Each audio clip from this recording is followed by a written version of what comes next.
Surah 96. The beginning of the surah is traditionally regarded as the earliest passage revealed and must belong to the beginning of the Quran period.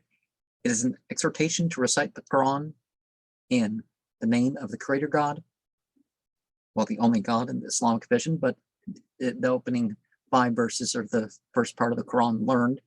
But in any case, they were intended to join to them the connecting thought, being, or as man might have expected to have shown gratitude to his Lord for the benefits he had received, he had, on contrary, showed himself ungrateful. The second part of the surah is hardly any connection with the other and is later. It deals with the opposition to the Muslim worship and possibly has reference to tradition as tradition inserts to a particular individual who has interfered with Muhammad. Verse 15 to 18 especially seem to have an individual in view, but they are perhaps a later insertion. Well, only one chapter actually names, because one, the name has a lesson for the people, but yeah, naming out the enemies wasn't the point. Surat al-Alaq, chapter the clotted blood. It's a bit broader than that, but exhortation to the prophet to recite, verse 1 through 5. Man's ingratitude, verse 6 through 8. Opposition to Muslim worship, later. Well, the 5 were learned at first, and then a couple chapters were before the rest of it. But 9 through 19. And to judge by the parallel passages, alaq means the earliest form of the embryo in the womb.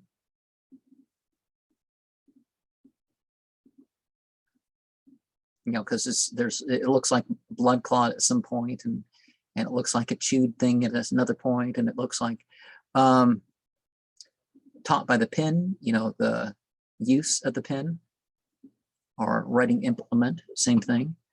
Taught what he didn't know, you know, the revelation. And people think they're rich enough to not have any needs, but they do have needs. And then there's the judgment after death, the return to the Lord, the servant praying, traditionally referring to Muhammad.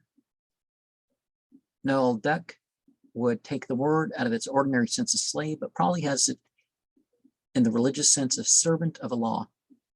And see, that's one of the things. These things are broader than just Muhammad. The imps of hell. Zabaniya is a word in the sense which is not quite clear. It's usually taken as denoting the guards of hell, are the angels which carry off the soul at death. Zabaniya. Doesn't that link to a word? Does that not link to something about the when they gendered some angels or something like that, and they turned them into goddesses? I mean, as the time went on in the mythology of one of those cuneiform speaking people, I don't remember exactly what I'm talking about, so I'm going to stop. Surah 97. This is a fragment consisting of a line, verse 1, to which has been added an explanation of the phrase, the night of power, contained in it as the original context of verse 1. Nothing can be said with, I don't know why, nothing can be said with any confidence as a surmise the position after 38, 1a, there's no a, b, or anything, it's just the verse, and may be suggested that the phrase itself, being perhaps earlier than the rest of the passage in which it stands, an explanation 2 through 6 is Medinan. The origin of the idea of the night of power is explained.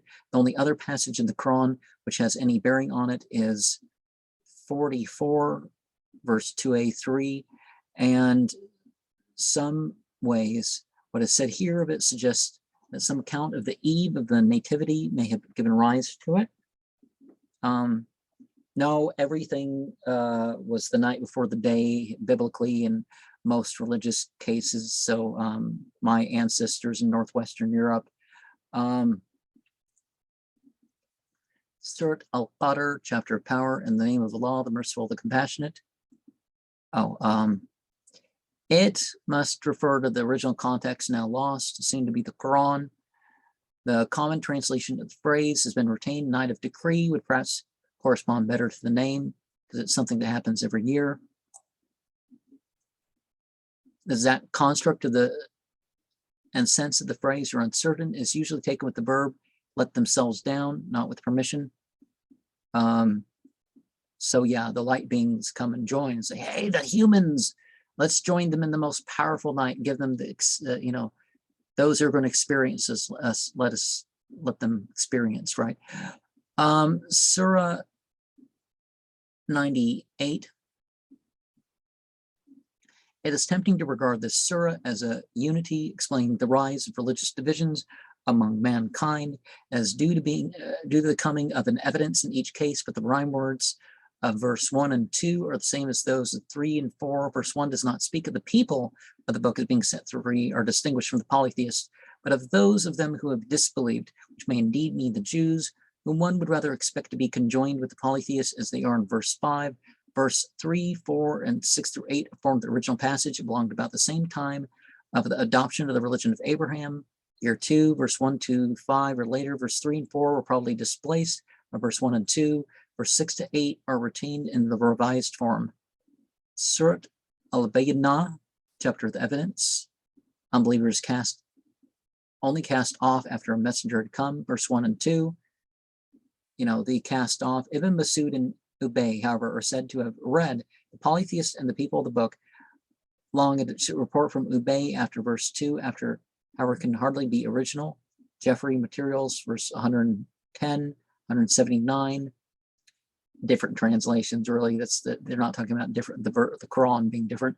But a messenger from Allah reciting sheets kept pure, literally set free, seems to be that the people of the book and the polytheists were to have an opportunity of accepting the true religion before being finally condemned. The true books, as in, the heavenly position of these books, eternal.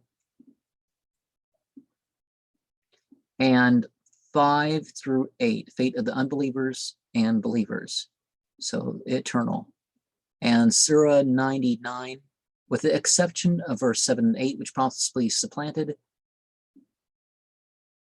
88, 25, F. Well, there's no A, B, C, D, E, F, or any of that. But in this position, the Meccan Surah is a unity describing the resurrection and the coming forth of men from the grave for judgment. Surat Az-Zalzala, chapter of the earthquake, the burdens, what has been buried in it. Of course, the earth has to put up with us human beings, right? The earth has to put up with us human beings. Poor earth. This surah opens with a series of asseverations, the exact sense of which, leading up to the statement of man's ingratitude to God. Verse 6, comparison with other similar passages, 37:1, 51:1, 77:1, 79:1 suggests that the original was close of the passage. The rest of the surah is probably later, possibly 7 and 8 have belonged to the original. Verses 9 through 11 introduce the idea of the resurrection and the judgment as a deterrent to man's love of wealth. Surat al-Adiyat, the chapter of the runners, moving forth as a body, or more commonly understood therein. In the morning, they find themselves in the midst of the enemy. The imagery is probably taken from a raid. The Arabs generally chose the early morning to fall upon the enemy tribe.